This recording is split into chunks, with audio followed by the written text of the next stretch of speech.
always going to end this way, of course. If it weren't by me, it would have just been by some other, terrible thing. Just, you could not imagine how terrible it would be. Just, I get scared thinking about it. I'm glad it's not me. It reminds me of a time I was speaking to my good friend Orville. We were we were sitting on a park bench watching the pigeons. I was on the left, he was on the... Oh, wait, was I on the right or left? Anyways, it doesn't matter. We were sitting on there watching the pigeons. And I said to Orville, "Friend, those birds are frozen." And he kind of looked at me like I'd lost my mind.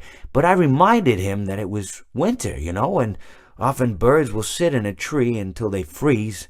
And then they sort of fall to the ground until the sun warms up and they can, move around again. So I said to Orville, "You might as well save those breadcrumbs until the birds thaw, because they can't very well enjoy them in the condition they're in."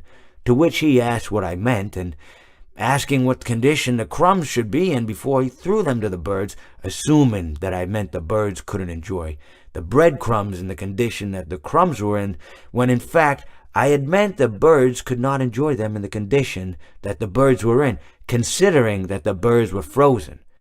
So he took a moment and then threw his last handful onto the ground. I said to him, "Orville, why did you throw the breadcrumbs to the birds when I just told you they're frozen?"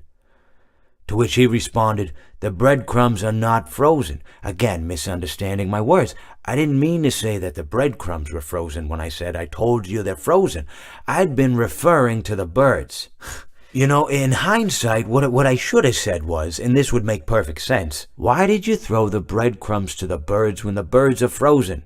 He misunderstood upon my correction, stating that he didn't know what else to do with the breadcrumbs, and that perhaps, when the birds thawed, they'd still be able to eat the crumbs. So I said to Orville, and this is what I said to him, I said, "Orville, the birds may be dead,